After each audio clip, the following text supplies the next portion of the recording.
Today, I'm going to present about the Lambda architecture with SpringXD. Pretty sure that you guys have heard about it, the Lambda architecture before. So a lot of different vendors, different communities talking about the Lambda architecture. The idea of this talk is to give you an overview from the point of view of SpringXD, and also for how you could apply this for different business cases, and also how people outside are that don't know about the Lambda architecture, how they implement things and how they are implementing some business cases. So my name is Carlos Queiroz. I'm an advanced field engineer for Pivotal. I'm based in Singapore, so I cover the APJ region from Japan down to New Zealand and Australia. So before Pivotal, I was in IBM research, and at IBM, I used to be a researcher, and I used to work more with the streaming processing aspects. So I'm more focused, my background is more in the streaming process layer of the Lambda I'm going to show you.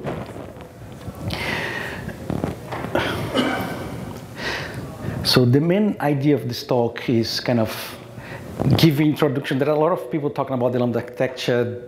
Sometimes they simplify the concepts and go straight to the point, but sometimes you need some background to understand the architecture better. So that's why I try to introduce here, giving more some deep content, in terms of what it is about. I not cover all the aspects because there's a book for that, and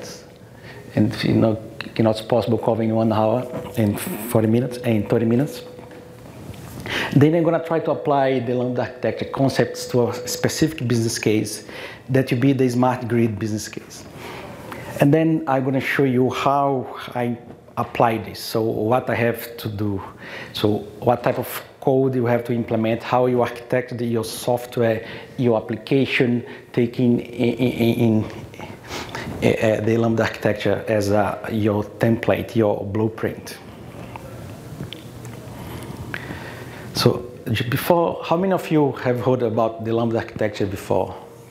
Pretty much everyone, right? So that's some people see the Lambda architecture as a bunch of design partners for dealing with historical and operational data.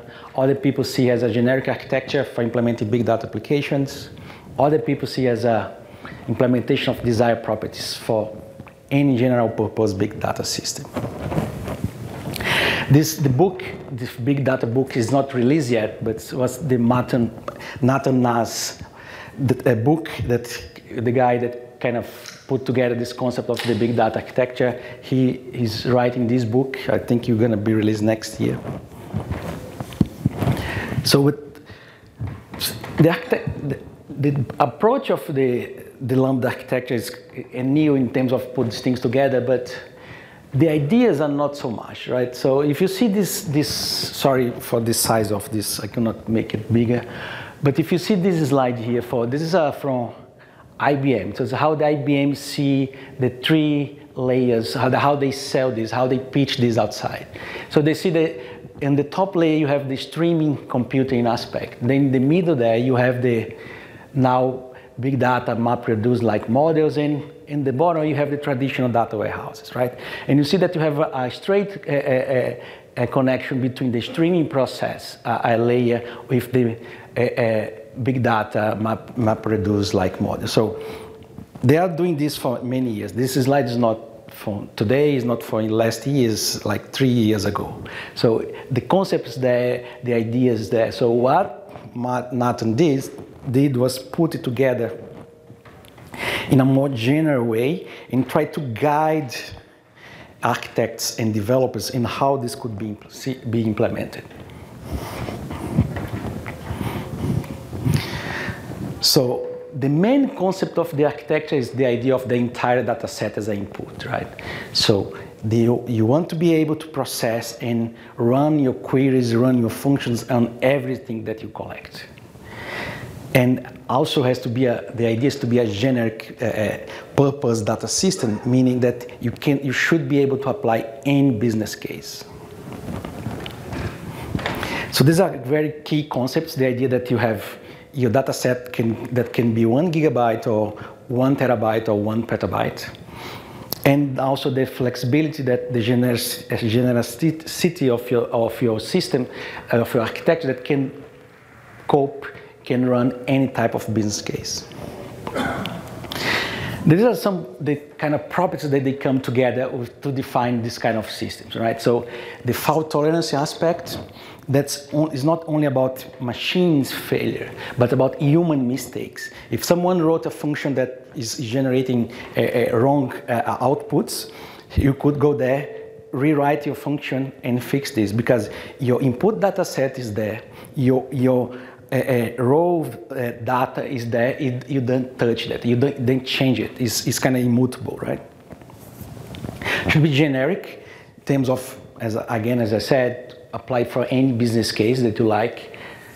Scalability, linearly and horizontally, so if you have some issues with performance, if you throw more hardware, more machines, you should be able to fix that.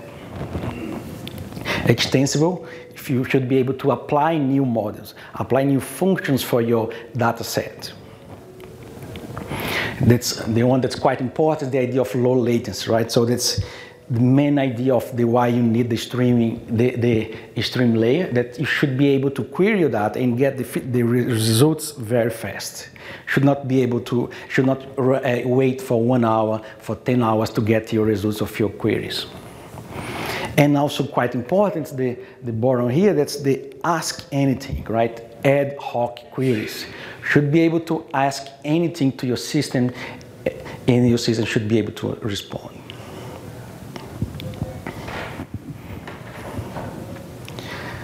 So this, to kind of put this together, the idea was to create these 3 layers to solve these problems, to approach that particular properties there. That's the idea of you have the speed layer, the batch layer, and the serving layer.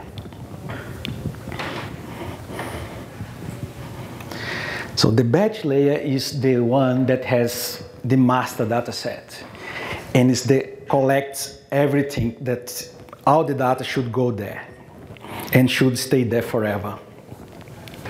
And pretty much what you have in the batch layer is a bunch of functions that keep running forever. They keep running, crunching data. As more data you have, the better will be the results of your functions, hopefully.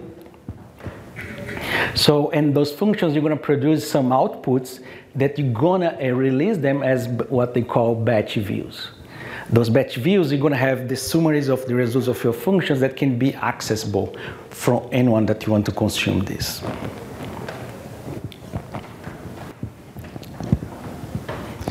So then comes the idea of the master data set, right? So that's this repository of data that stays and collects, and you put through everything there. Some companies like Pivotal, they call this the concept of data lake. Other companies have different concepts.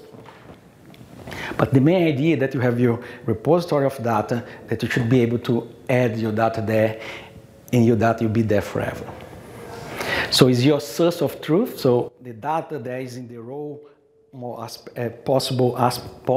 So you should be able to run and process everything that's there. Should be able to. One thing that's quite important with this master data sets is the idea of protection.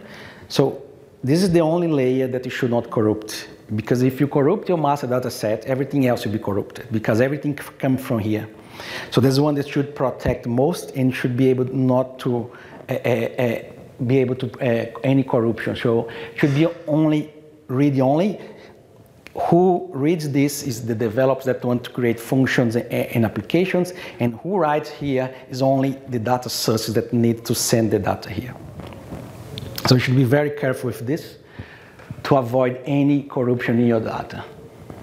So usually you have read many, so you're gonna have a bunch of applications read the data from this master data set, and you write once, right? So that particular event that you collect from sensor or particular rows from database that you put in the master data set, what written just once, you'll be there forever. Then of course you can copy this over, you can modify, but that particular one that's there in the raw format should be there. So in everything that you produce from the master data set should be able to be recomputed. So you should be able to recompute everything that's based on the data that you are there. That's why the idea of fault tolerance for human mistakes, right?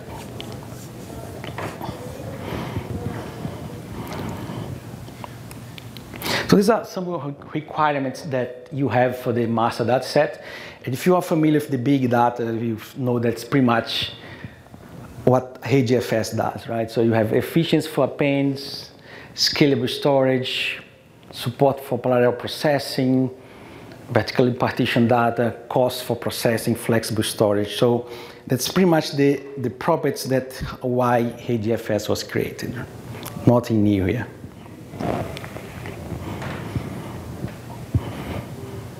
So that's how recommended to create your master data set. What should have as your master data set should be HDFS. That's pretty much what's defining the requirements before and how people are implementing the master data set today.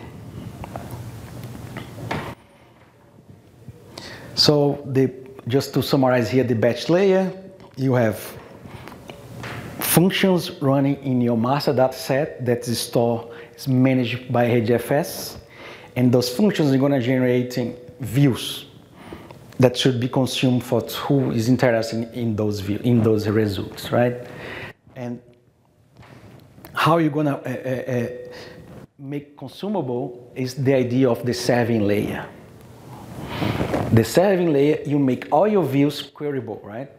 So it should be some type of database or SQL database or non-SQL database, something that you could be able to query and get the results of your functions that are running on the batch layer.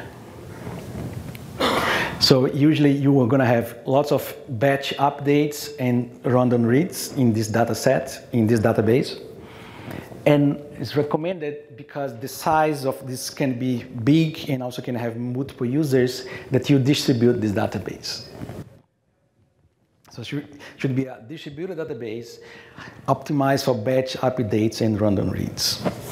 And more important, it should be queryable, right? So if you are familiar with SQL, so it should be some interface, SQL interface that you can query your data and read your results.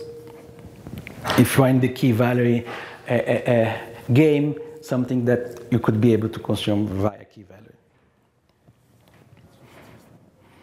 And two main aspects of the 7 layer is the idea that you should have low latency, meaning when you query your data, you should get the results very, very quickly, and high throughput.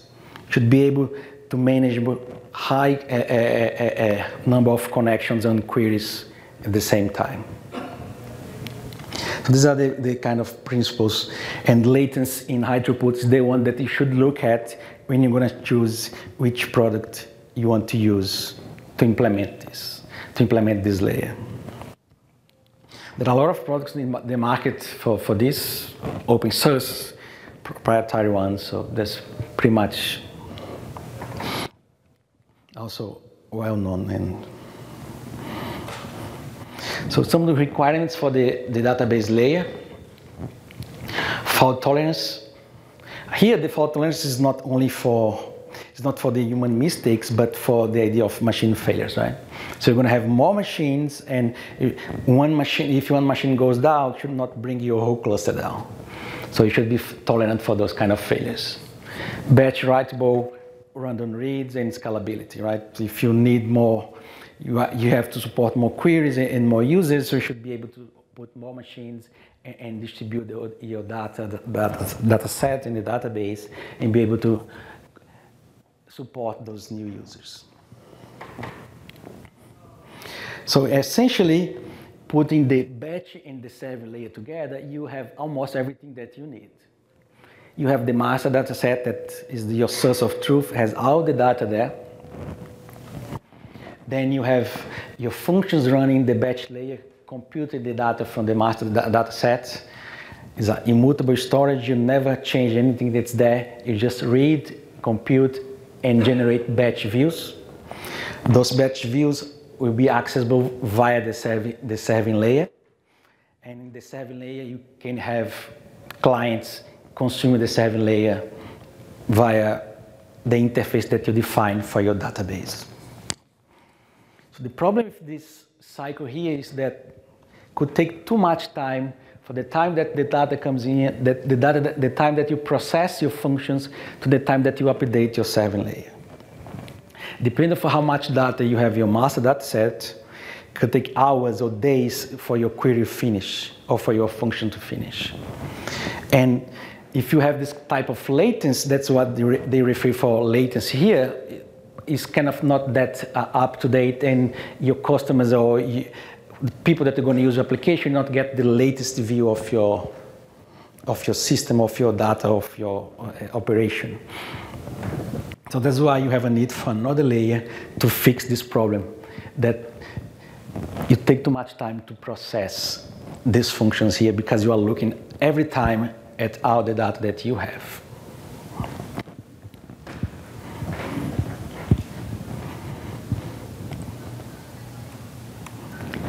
So that's one thing that's missing, low latency updates.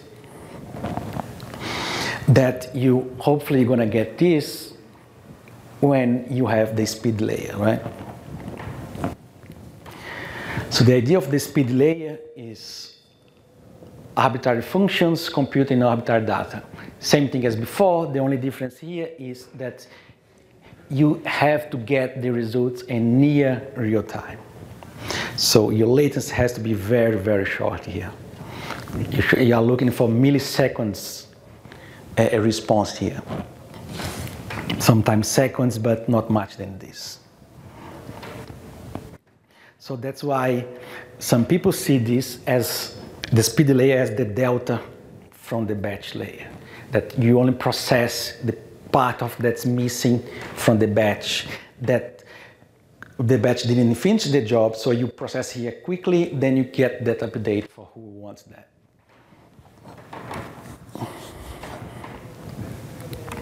So then what you're going to have is real-time functions running in your speed layer, updating your real-time views. And here there are two ways of doing this. The first way is every time that you compute your function, you replace the result that you had before. If you have very low updates for this, you'll be fine. Sometimes, depending on how complex your function is, your query is, can take some time to process and get the real-time view. And some people rely on the incremental computation that pretty much get the latest real-time view that you have, increment with the new data that you have, and update that. By doing this, you're going to short the time that you're going to get your results back. So that's pretty much these two ways of doing this, using full updates or using incremental computation. So all those views are transient. If the database should be, the database that you're going to host those views, you're going to make them accessible, should be kind of in-memory database. Remember here, you are always looking for low latency queries and results. So in-memory database is the best for this type of things. If you go to disk, you're going to get things is slowing down. So in the idea of incremental computations, as I said, is you have a function that receives two parameters, the latest view that you have before and the new data that you have, and then you have a real-time view. In this real-time view, you're going to replace the oldest real-time view that you have there. Your database, then when you're looking for a kind of database to support this, you are looking for pretty much similar things that you have in the serving layer, run the reads, run the writes, scalability, and fault tolerance.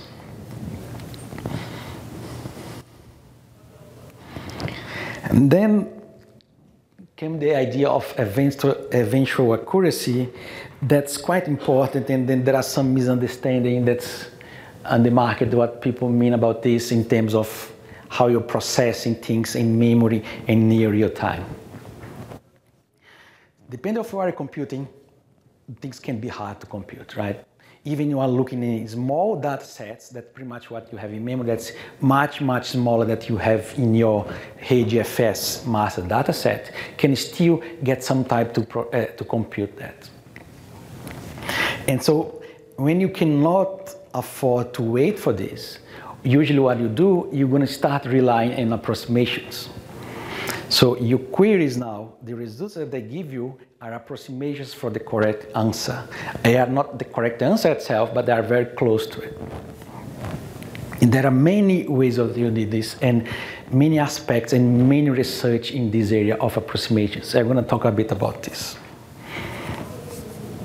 Machine learning, real-time machine learning queries are one of those examples, right? So usually they are very complex, and then that's why they rely on approximations to get the answer as fast as they can.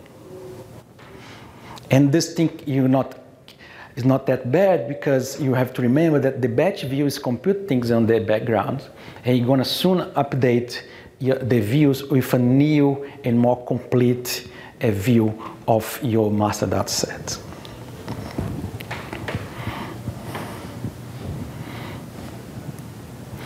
And then I just talk about this eventual accuracy. I like to talk about this thing that I saw the other day. This is an abstract for a talk that you're going to have someone going to give in the key conference in November now. And so this is how he sees the Lambda architecture, right? So the Lambda architecture never said, there's no way, I never heard about anything about the Lambda architecture that says that the stream systems are unreliable. Never talk about this. It's not the point. The point is, as I said before, sometimes you want to process fast as you can, then you have to rely on approximations. So, but it's not about reliability. So that's, he says here also that if you have the Lambda architecture, doesn't matter what you're going to have, always you're going to be bound to the Lambda architecture, because it's the only way possible. Also, it doesn't say this. The Lambda architecture is a way of putting two things together, the idea of having historical and operational data and functions working together and mesh them. That's the main idea of the Lambda architecture. I don't know where they get this from, but that's I just want to highlight that some people sometimes understand the concepts in very different ways. And just one aspect here of approximation and randomization, that's when you are working in streaming processing, you have this all the time. This is a very big research field. A lot of people working in this, in approximation algorithms and randomization algorithms. And the idea of approximation is you're going to get an answer that's correct, but then some factor. So for example, we can get an answer that is 10% of the correct result. The randomization is that you're going to get some failure sometimes, but usually going to get the right answer. So then, for example, 1 in 10,000 times, you're going to get the wrong answer. When you talk about this, doesn't mean that you don't know what you're going to get. All those things here are bounded and mathematically improved. You know how much you are losing in approximation, and you can prove how much you are losing in randomization. So they are bound, mathematically improved. So when you get the results, you know what you're getting. It's not something that can be 3% today, 100% tomorrow. Everything in the approximation randomization here is mathematically proved. So when you are working in stream processing operational data, usually you rely on those things to get the result as fast as you can. You don't have to, but you only go through this if you cannot get the results in the speed that you need, right? So they also just talk a bit about this idea. If you are in the field of stream processing, probably you heard about sampling, sketches, histograms, wavelets. They're all called synopses. They are sometimes techniques, sometimes data structures that give you summaries of data, give you a way of counting data quickly with a loss in accuracy, but in between the bounds that the approximation and randomization define to you. So these are very common, very used, for example, there are some implementation of this. Algebird, that's a tweet library that's pretty much used by tweet everywhere. Summybird uses Algebird, has implementation of sketches, of histograms. If you Redis, there are some Redis data structures like the hyperlog log, also rely on this idea that you can count very fast, but lose some accuracy in that counting. Cassandra also implements hyperlog log. So these are not old things. Why they have this? Because they want to be able to compute things fast. So it's not something that was the Lambda architecture that brought this. This is there and it is real. And what the Lambda architecture does only show this and how you can combine this and emphasize that you can lose some accuracy if you want to process things the faster as possible, and your complexity of your functions, it doesn't give you that speed that you need. If you look in other probabilistic data structures like Bloom filters, also same thing. They're going to give you a probability that your result will be that result that they give you. So the same idea, you're going to give you fast things, but you're going to lose in accuracy. So there's nothing new here. It's not something that was brought by the Lambda architecture. So usually that's why you have in the stream layer of the Lambda architecture, you have the data ingestion. If the data gets pumped in the stream processing, then you have your real-time functions processing that, and you get your real-time views. Usually there are two ways of doing this. One that's called one at a time or micro batch. That's pretty much the two ways that you have to do this. One at a time is every time that you get a new event, you process it. Or micro batches that you get in batches of hundreds or thousands, it depends of how you get this. And they have different semantics. For example, usually when you have one at a time, you can have at least one semantics. Or micro batch, usually you have exactly one semantics because you are receiving a bigger data set, so you can do some kind of acknowledge and guarantee that, okay, I can afford to do the acknowledge because I only do once at 1,000 events. But if you try to do acknowledge every time that you receive an event, you're eventually going to get very, very, very slow in your updates. So the idea of one at a time, usually you divide your things in queues and workers, so that you have workers consuming from queues, publishing in queues, or the workers consuming for the queues, publishing in other queues. That's pretty much what you have. That's called the queue as in workers paradigm, quite old model, computation model. And that's pretty much how many of those systems are based on. And what you have today, just abstractions on top of this. So for example here, if you see systems that you have today, like Storm, InfoSphere streams that are based in stream computation, try DAGs, try the direct-seq graphs, they pretty much are abstraction on top of queue and workers. SpringXD, even though they use the idea of filters and pipes, also abstracts this idea. And usually the system they have at least once for case failures. If you don't know if something was delivered, you send again. Then you can have issues when you are counting, for example, to have a very accurate counting because you don't know if you count that particular event 2 times or 3 times. There in the right-hand side, you have a topology, a Storm topology. That's a direct-seq graph. Same thing that you do when you use InfoSphere streams. That's also another product for stream processing. And here, that's how you do things in SpringXD. That's pretty much as you do in Unix. You're going to pipe things together.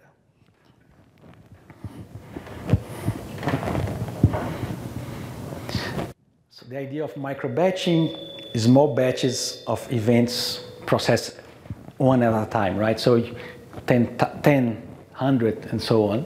Usually you have exactly the one processing, semantics, so you can acknowledge that you received something because you are the number of events that you receive, the message that you receive is much smaller than you receive if you receive every event. And one example of that who does microbatching out of the box is Spark Streaming. That's pretty much what they did. Okay, I have the RDDs. The RDD is the batch. Let's just shrink the batch. Instead of you have infinite batch, let's create windows of 1 second, 10 seconds, or you can define the size of the window. That's pretty much the idea what Spark Stream does on top of Spark.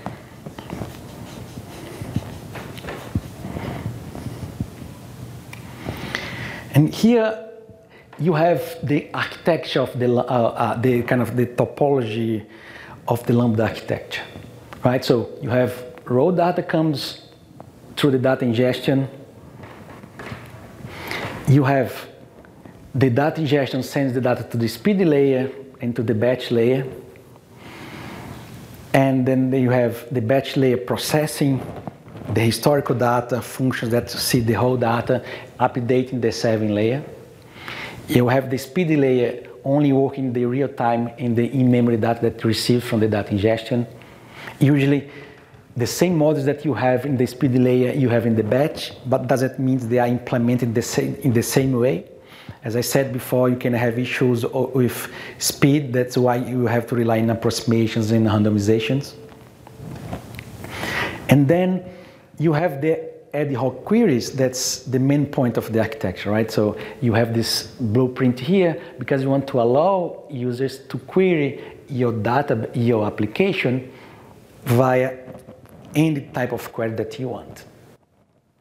And in what doing this, another challenge that you have is how you're going to merge the views that you have in the speed layer with the views that you have in the 7 layer, right? Because the batch layer is updating the 7 layer with the historical data there. And the 7 layer is updating the own real-time views if the delta with what the batch doesn't have. So when you are querying that, your system has to be able to do this merging and give you the information that you need. So this depends on what type of implementation that you want or what type of system that you have to support this. These are the principles of the Lambda architecture. Just to emphasize here, now you're going to move for the idea how we're going to implement the Lambda architecture. So, but the data that you store is in raw format as possible. You are looking for immutability and perpetuity of your data. You'll be able to do recomputation all the time. And you always, what you're doing there, the main reason for the Lambda architecture is for this query. Ad hoc queries and all the data that you have. You have a query that calls a function that processes all the data that you have. That's the main principles of, these are the 4 main principles of the Lambda architecture. There are other things there that you have more details if you go through the book if you want to read that, but these are the 4 main things that you have there. So now, I'm going to talk about how we implement the Lambda architecture, right? So the original idea, I was going to present a system that I developed last year that was a kind of CDR system that processed CDR events, telecom events. But then I changed that, and what I decided was, okay, let's implement this grand challenge, the ACM DEBS 2014 Grand Challenge. If you might remember that Mark presented this 2 days ago in the keynote using the smart grid dataset, right? This is a competition that runs every year. So usually the DEBS guys are complex event processing guys, right? So they want to be able to process things fast in memory, event-based systems, and so on. So they run this kind of competitions every year. This is the link for this year. And the idea of the competition this year was to provide scalable real-time analytics over sensor data. A huge volume of sensor data. And the queries that they ask for are not that simple. I'm going to go through them here. You're going to see that they are not that simplistic. So you have to, even though you might have a very good infrastructure, you have to think about how you're going to implement that. So the idea is, okay, you have houses that each house has multiple devices every device connects to the power, and you have a plug in that device that measures how much load your device is using. And you keep sending this information back to a central system. So then you have houses, device ID, plug ID, and so on. And you want to measure how much those homes are spending on energy, because you want to predict yourself for the next load. Meaning, depend of, I don't know how the energy market works here in the US, but in some countries what's happening is those companies, they buy energy 30 minutes ahead. So they go to a bid to say, I want to buy 10 kilowatts of energy for the next 30 minutes. So they keep bidding ahead. And if they can predict how much they're gonna use, so the bid can be more accurate, they're gonna lose less money, because if they buy too much energy, they cannot store. If they buy less, they have to buy more, and then the price will be different. So also you're gonna lose money. So this is very important for them, predict how much the users are using on load or on power, so they can predict themselves and say, okay, let's bid for that particular amount, that you're gonna have very good accuracy in that, so you'll not lose money. That's quite important and very sensitive. And one thing that we as a customers don't understand much, that you pay our bills in the end of the month, right? But those guys, they keep bidding this and pay this every 30 minutes, depend of the, I don't know how it works in the US, but in Australia it works like this. So that's why it's a very sensitive problem for them, and it's quite important. So for this challenge, they have 40 houses. They collect information of houses in Germany, and based on the collection they did, they create a new batch of data with synthesized data that correspond for 40 houses and usually around 4 billion events. So the challenge is process these 4 billion events as a streaming and get the best accuracy in some modes they ask for. I'm going to comment on this. So the first thing that they ask for is the short-term load forecasting. So they want to find out how people are the forecast based on current load they have, right? So that's why important for them, because if they can have a forecast, they can have a better bid, a better accuracy to bid. So how they know this? They're going to know this based on the current load now and how was the load before, historical data. Then you can see here that's a very good case for the Lambda architecture, because you have to combine historical data with the current load. That's the real-time data that you are receiving. The second query they asked was for the statistics about outliers. They want to find out who are the homes that are out of the range. So if they know them, they can kind of try to talk to them, give incentive them to be more predictable or something like this. So that's why it's important to know who are the outliers in your system or in your business. So it's quite an important problem for them as well. And the idea here for the second model is to find out who are them. So they gave you a data set that's pretty much this data source here that has ID, a unique ID, a timestamp, the value of the measurement, a property that says if you are loading, if this is work or load. Load is the real-time load that you have, and work is the aggregate load that you have for that particular device. Plug ID, household ID, and house ID. So each of those, so you can know specifically which plug you are looking at, or each device you are looking at, in each house you are looking at. And they ask you for those 3 things there. They are asking for a prediction model, load model for based on the house, per plug. They have around 2,000 plugs, 40 houses, 2,000 something plugs, and they want to know the outliers. And those are the 3 results they want to see. So if you kind of put this in the context of the Lambda architecture, that's pretty much will be the views that you have to present.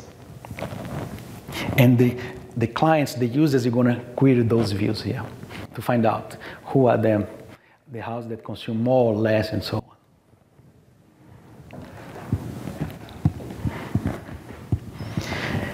And this is how instead of they left open and you could apply any model that you want, they kind of suggest the model that you should apply for the load prediction and also for the outliers.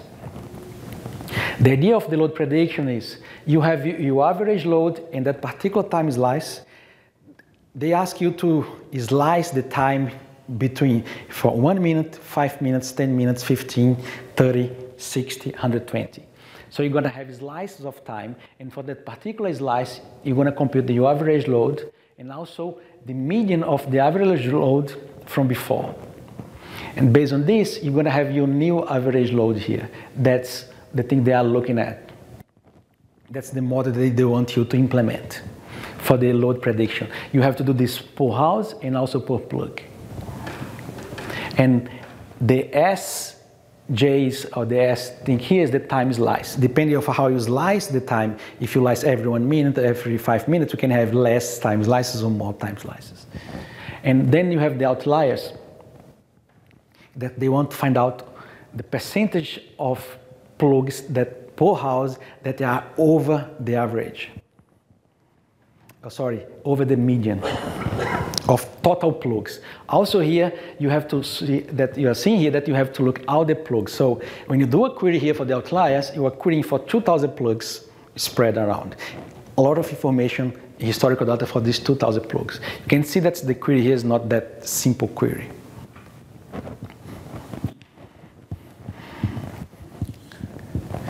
And they want to know this, that you do this every hour and every 24 hours. So you're going to compute those outliers. And here, every 5 minutes or every 50 minutes for the load prediction. So you see that you have lots of queries running all the time. And if depending on how much you have, in the beginning, those things can run fine, but as you collect more data, your queries can start to get slow, and you might have to refine your model, and might even say, okay, I have to pre-compute things before, because this model is not that fast anymore, or my query is too slow. I have to combine data. I have to do something in order to improve the efficiency of my queries. That's things that happen in real time, in real world as well, right? So you start your model with that amount of data, your model works fine.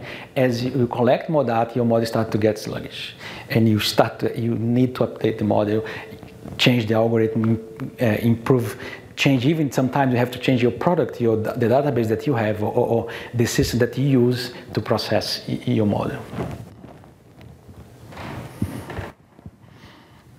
So before I go through how I implement this, I'm going to show you how the others implement, right? Because I didn't participate in this competition. Unfortunately, I heard about after the competition. So then, but what I did, I went to the ACM website and I got the papers for people that submit work there. So then I read the papers and tried to understand how they implement this challenge.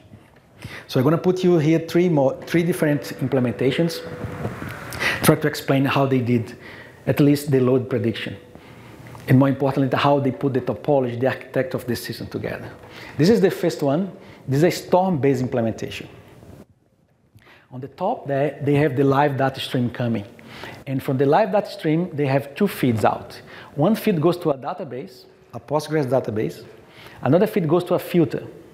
And that filter, what it does a load balance, grouping probably by house and by plug, and then those boxes that are bolts, that's equivalent to a processor in SpringXD.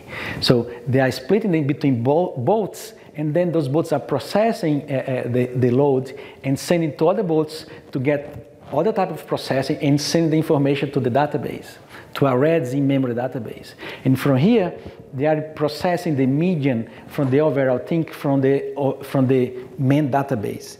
So this database here, the Postgres database, has all the information that they collect. And they are processing the queries that have to see everything, the historical queries, they are seeing from this, processing from this database.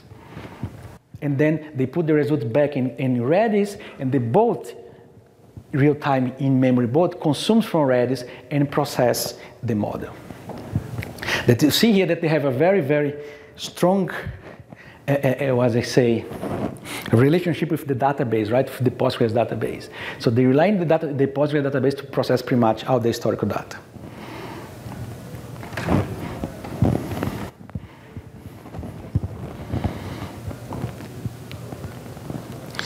This is another implementation. This one uses Oracle database and the Oracle event processing. That's called OEP. So here, what they are doing is, when the data stream comes in, they split straight away the stream, but not by one by house. So they have two channels, one by house, another by plug, and then they apply the model for each of them.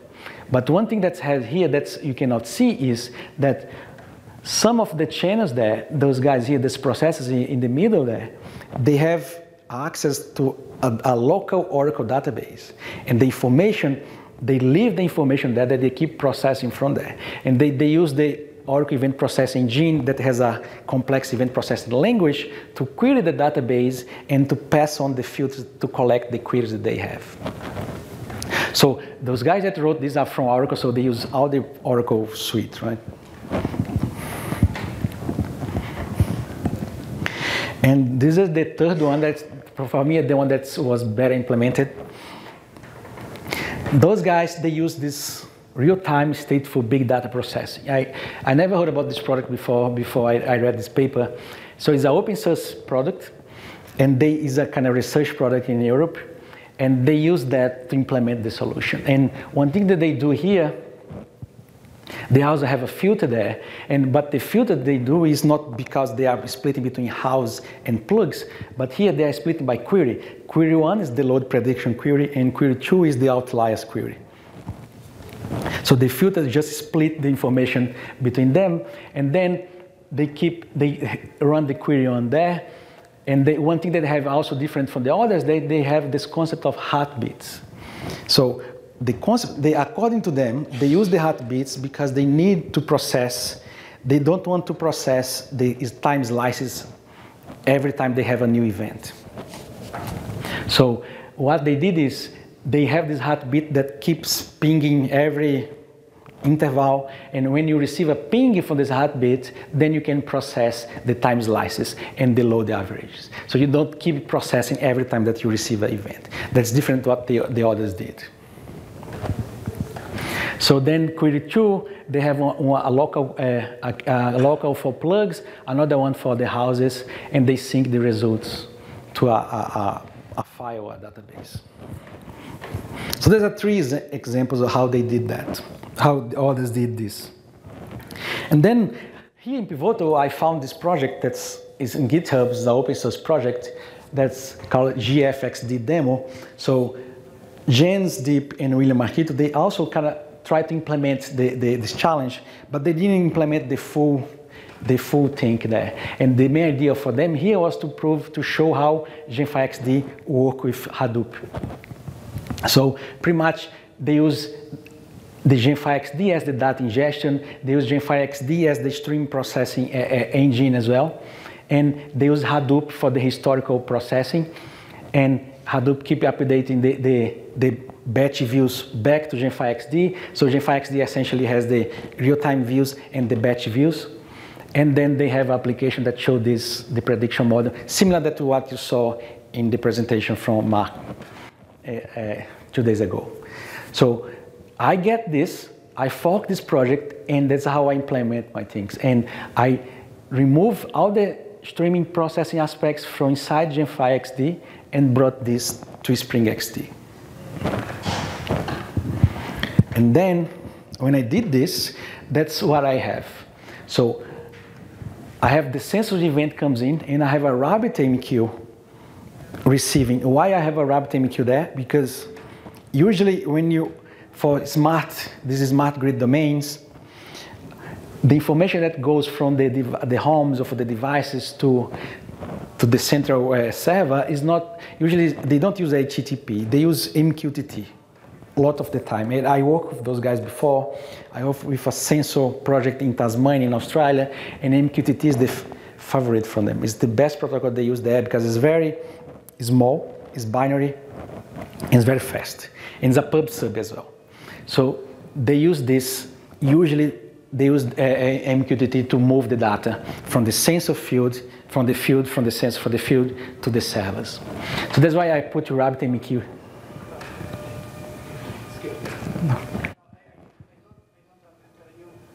When you say What kind of protocol is MQTT?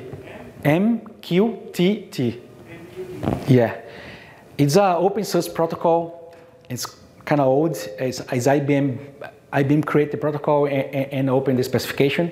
Now has a consortium behind MQTT. And the most famous application that uses MQTT today is the Facebook Messenger. They use MQTT to talk to the Facebook servers.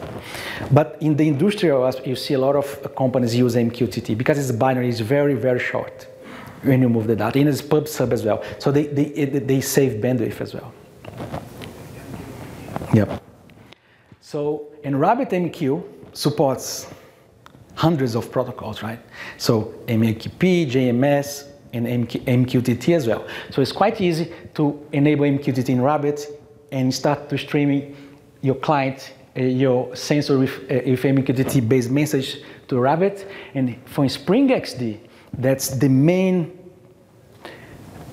guy of this architecture here, is the main component of this architecture. You could get the data via MQTT if you want, or you could get from MQP, doesn't matter. The message in the queue, you can collect from the queue. So SpringXD subscribes to RabbitMQ for a particular queue, and then the streaming starts from the sensor events. SpringXD has pretty much two main things here. All the streaming processing aspects, all the streaming queries to process the load and the outliers are in SpringXD. And SpringXD also controls via job the MapReduce job that runs on Hadoop. So the job is launched via SpringXD and is controlled by SpringXD. The MapReduce job that runs the historical query keep updating the information in a GemFire batch view. That's a GemFire table. SpringXD model that keeps getting the real-time views keeps updating the views on GemFire. So GemFire here is serving the serving layer and also the layer that has the real-time views from SpringXD. And then consuming from this, you could have anything. I didn't finish yet, but the idea to have some kind of Spring Boot application that consume this data from GemFireXD and show in some. The idea, what I'm going to do here is I'm going to get the mark visualization that they show 2 days ago. It's an open source project, it's on GitHub. I'm going to plug that to this architecture.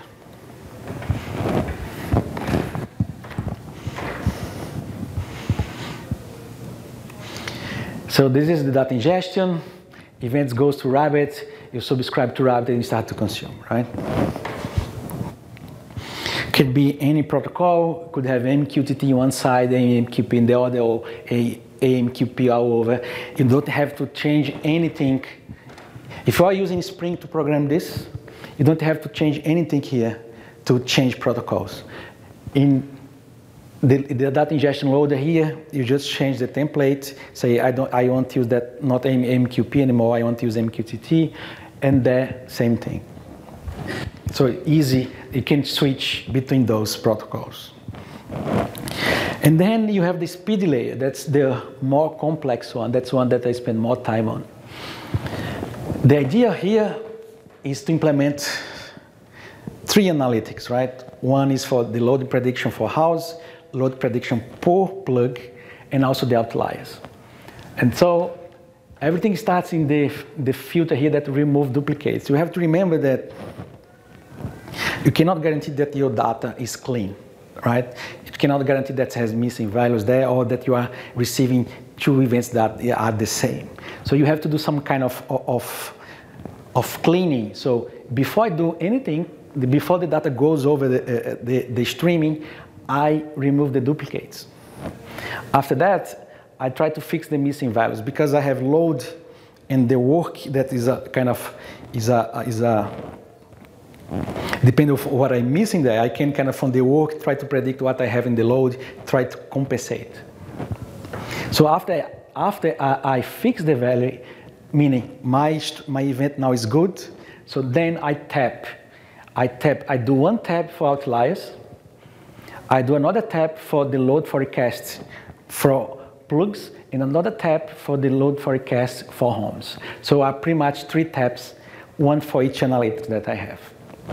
And then from that tab, I have the models running. I have one model for the prediction model for house, another one for the prediction model for the plug, and the outliers model running here. And all those 3 tabs, they're going to sync the result of the algorithm of the model to a GemFire view, to a GemFire database that's the real-time views. That's pretty much the tables that I showed you before.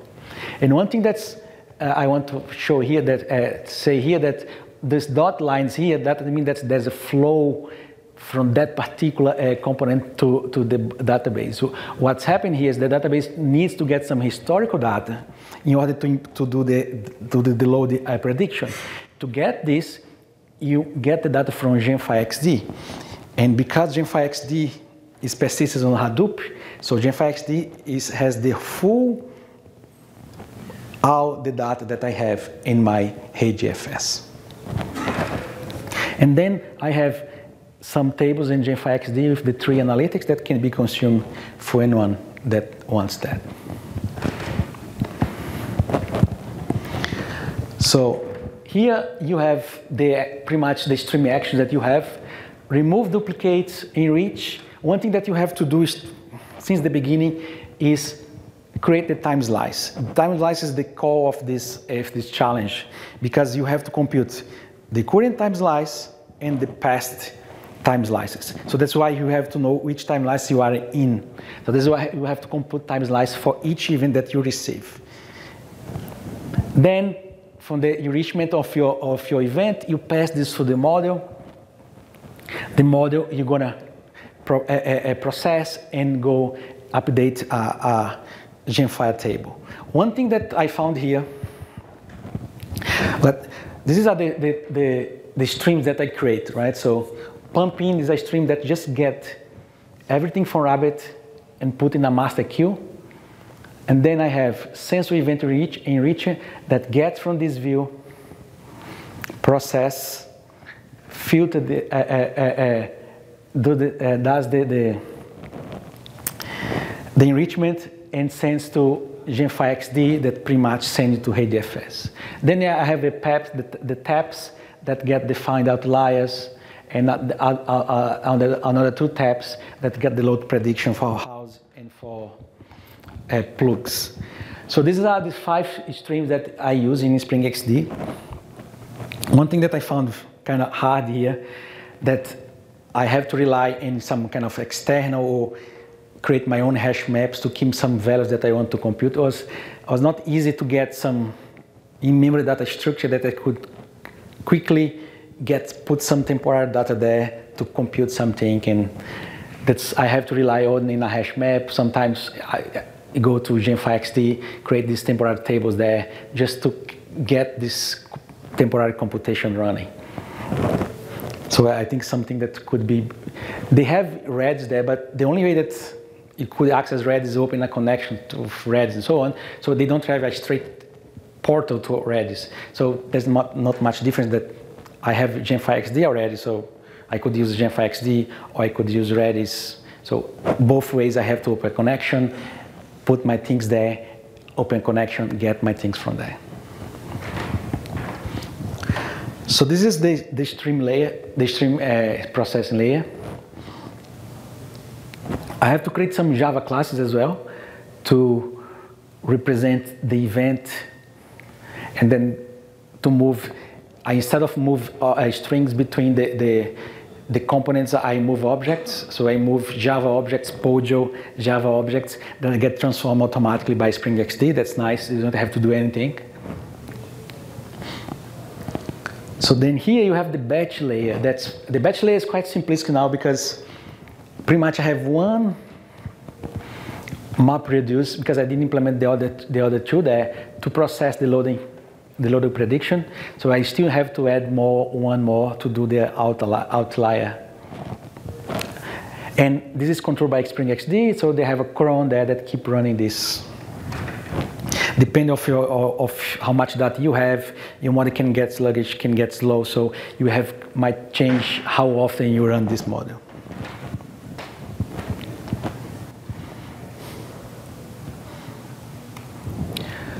So a unique job that also the job is completely independent from the other streams, so doesn't have no impact in the streams that are running SpringXD with the job itself.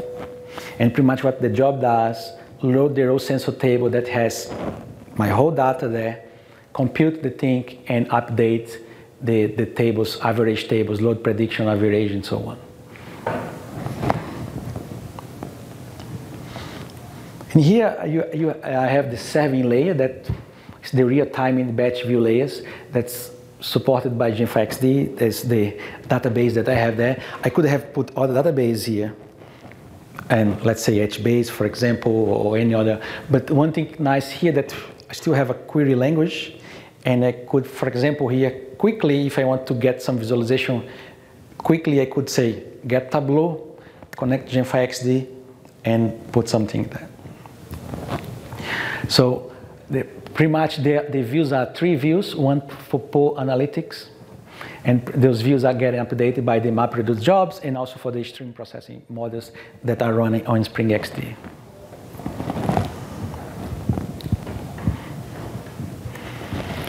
And the web UI, this thing that I want to do is, as I said, I'm going to connect the Mark Spring Boot application they create for that demo. I'm going to connect to these GemFireXD tables and to show, even though they only show the load prediction, I have to do some change there to show the outliers as well.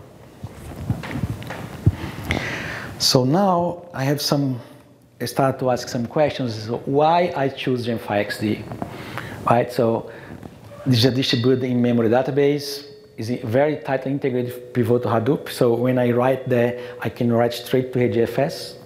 SQL support, so meaning if I know SQL, it's quite easy to get my queries answered. Fault tolerance, complete distributed database in memory. Fault tolerant, if one machine goes down, that doesn't affect the whole cluster. So this is one of the aspects that why I choose this. Of course, you could have pick other databases that you like, or NoSQL databases as well. Why Pivotal Hadoop is kind of same thing as connected before, like because you have GemFireXD, so they are quite connected. But again, you could have a plain Hadoop distribution here using HBase there, for example, and could have kind of achieved the same results if you want. I don't know in terms of one thing that also I didn't run this. I run this in my laptop, right? So if you want to really go to the challenge, you have to run this in a cluster and see how the performance is and so on. And then you're going to see if the GemFireXD performance is much better than the HBase performance. I could not see this from my own laptop here running virtual machines and so on. But maybe if I have more time, in the future I'm going to do this kind of benchmarks to see what you're going to get from there. But the other thing also, I didn't say that, but sometimes it's when you know a product, so it's easy to you to get hooked in that and implement things, right? So I'm not a HBase guy, so I had to, if I want to implement that in HBase, my bachelor view or in ElephantDB and so on, I had kind of learn a bit and learn how to use them. And then it's kind of why SpringXD, right? So I used to work with stream processing applications, platforms before. I worked for 1.5 years using InfoSphere streams. I worked with Storm. I gave a full six months lecture on Spring streaming platforms, show students how to implement systems like this using Storm, InfoSphere streams, and Spark streaming.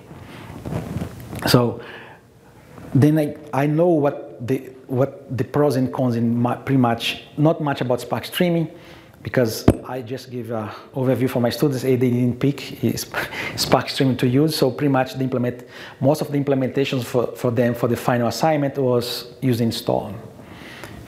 Couple of them use InfoSphere streams, but majority use Storm to implement the stream processing. So I kind of have to learn more in deep Storm and see how, because to understand how they implement and so on. So then can compare in terms of SpringXD and Storm.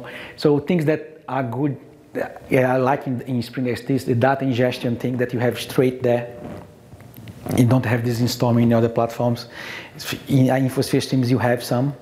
So kind of similar for what you have in SpringXD. The only thing that's not similar is the price. So real-time analytics, you have some here. I think things that should, you have PMML there, but I think all the models should come in, all the data structures, in-memory data structures that like hyperlog, log, all those things that you need for in-memory processing should come. Or they should put, for example, Redis is there.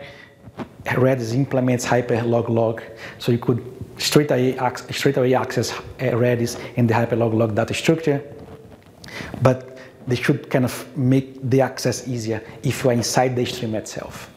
Make some kind of plug or component that, okay, just get this component, pass the information that I get result back. Don't have to open a connection. That's I find a bit cumbersome. They could improve that.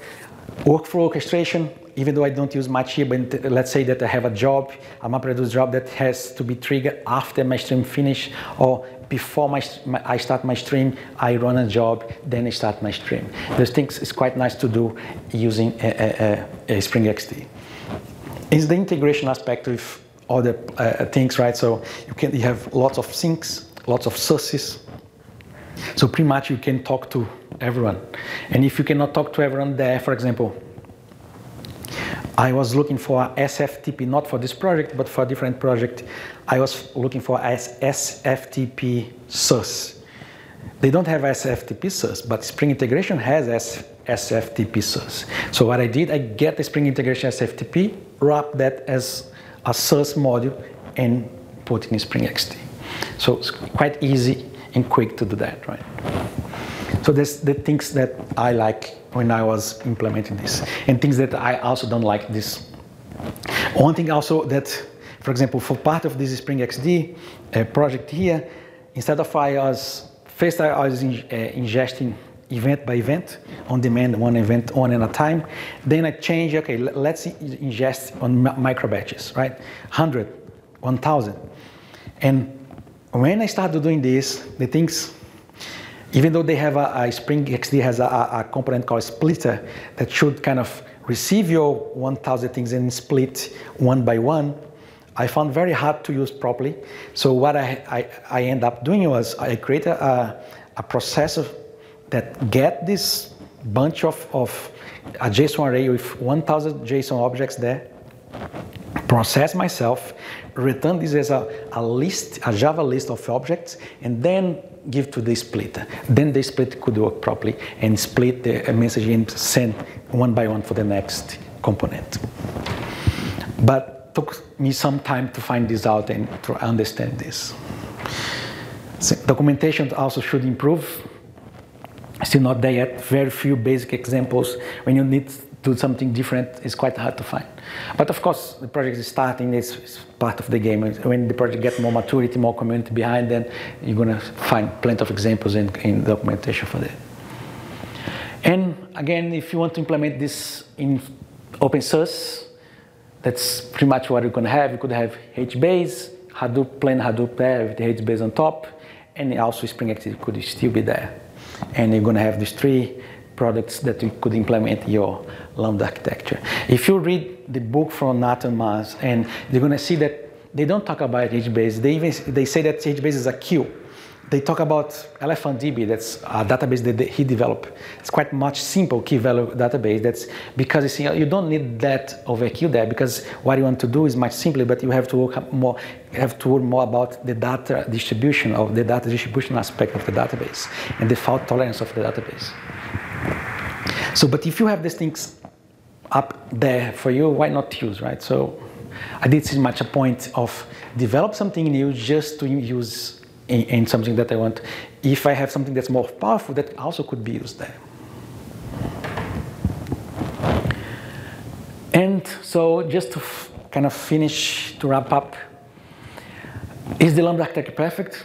Of course not, right? So it's suitable for some use case, yes, and it's very well thought for this particular use case. For example, one thing that you cannot do, the Lambda architecture doesn't see there, is if you have this streaming this historical data. And let's say that you need reference data. That's some data that you need to have in order to enrich your data, your stream, to enrich your historical data. How are you going to plug this there? The stream, the Lambda architecture doesn't give you a blueprint for this. So of course you're gonna put this in a database. So from my stream, I access the database and get this thing back to me.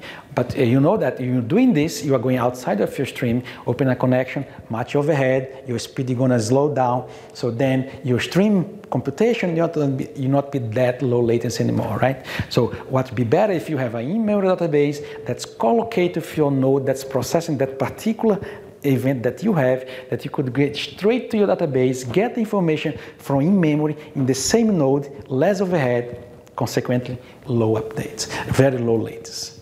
So the Spring architect, the Lambda architecture doesn't contemplate this.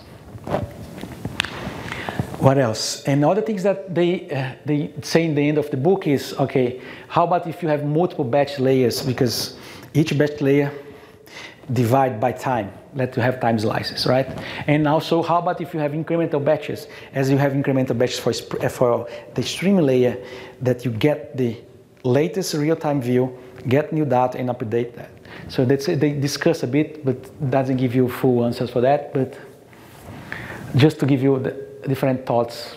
And that's it. Thank you for your time. And if you have questions,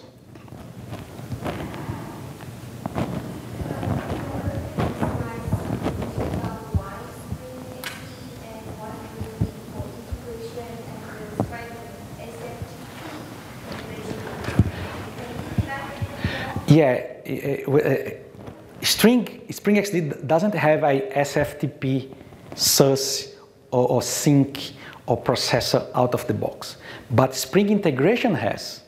So then you could get the Spring integration component, wrap as a SpringXD module, and deploy on SpringXD. There you go. You have your SFTP source or sink, whatever you want to.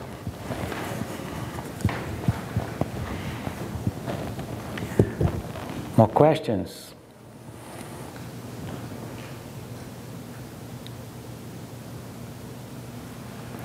Okay, guys, thank you.